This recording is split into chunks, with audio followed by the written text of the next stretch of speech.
So let's bring in our panel. Lisa Boothe, host of The Truth with Lisa Boothe. It rhymes. And podcast and Fox News contributor. Leo Terrell, a civil rights attorney and also a Fox News contributor. And Mark Penn, former Clinton advisor and pollster, now CEO of Stagwell Inc. So those are the polls. Mark, let me start with you. What do you think about those numbers and the president's effort to pull them up? Well, these polls are very tough for President Biden. I mean, I've never seen someone with these numbers be able to get reelected. So he has got to move these numbers. I think his possible debt negotiation deal here, if it annoys the left and annoys the right, as I've written in the Wall Street Journal, I think that's his best bet to raise his numbers, because it will go right to independent and moderate voters who want to see bipartisan progress.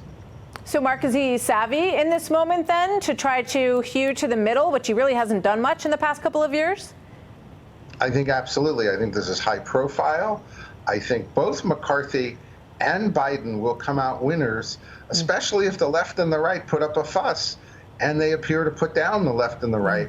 They will, I think, do themselves both some definite good. Yeah, it sounds like we're still going to be $32 trillion in debt when they're done. But I understand what you're saying in terms of getting something done. I think people do want to see that. Lisa, you saw that number in the intro of those who said, this is a CNN poll, that a Biden election win would be a disaster or a setback at 66%. I would also point out that they asked the same question about Donald Trump, and 56% said it would be a disaster or a setback. Your take on those numbers? Well, I'm loving those numbers for Joe Biden because we can't afford Joe Biden in office anymore. The country has gone to hell under his watch. And the reason why he's so upside down with independents, in my opinion, is because they were sold a lemon.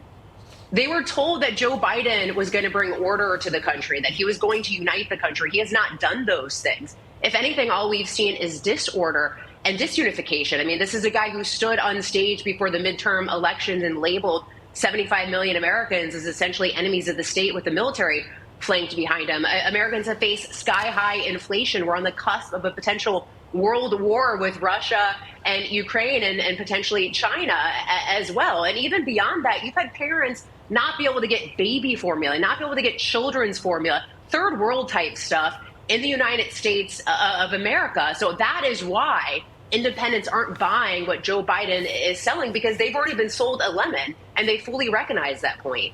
So, Leo, you're a former Democrat, and then you voted for Donald Trump. As you look at those numbers, disaster, setback, both of these individuals, Joe Biden and Donald Trump, have pretty high numbers, over 50 numbers on that mark.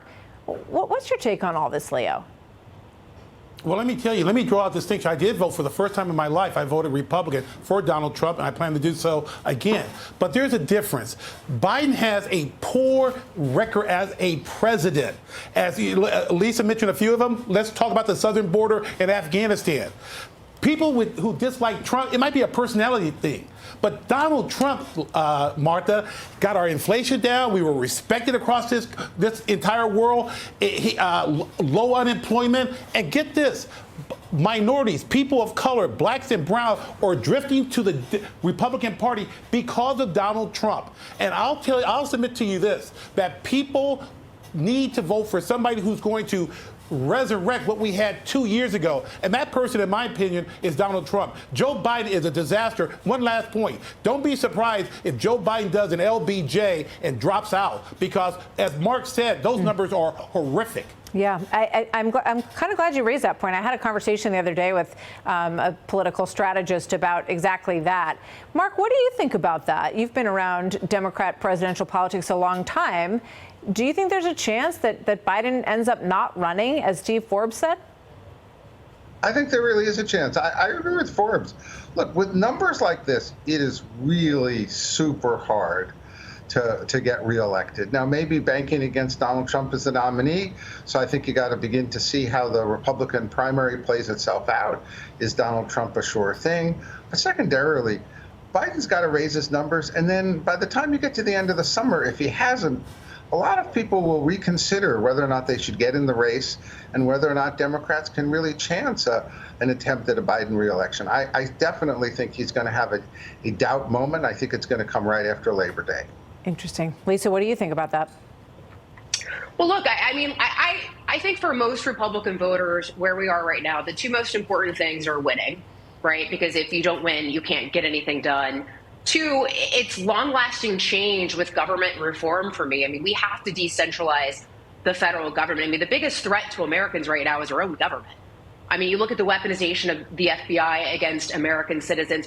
We're really no longer a constitutional republic, in my personal opinion. We are walking towards authoritarianism in this nation. So the only hope for survival as a country is to decentralize the federal government. I think on those two arenas, look, I love Trump, but a lot of what he did has already been reversed, because if you have executive actions, that gets reversed. I do believe that Governor DeSantis has demonstrated an ability to understand the way the government works and to be able to create long-lasting change. He's also been able to win by almost 20 points here in a previously purple state. So my hope is that whoever ends up being the nominee, we all get behind, because we have too much at stake otherwise. All right, guys, thank you very much. Leo Terrell, thank you for being here.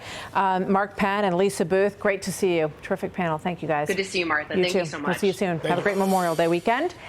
I'm Steve Ducey. I'm Brian Kilmeade. And I'm Ainsley Earhart. And click here to subscribe to the Fox News YouTube page to catch our hottest interviews and most compelling analysis.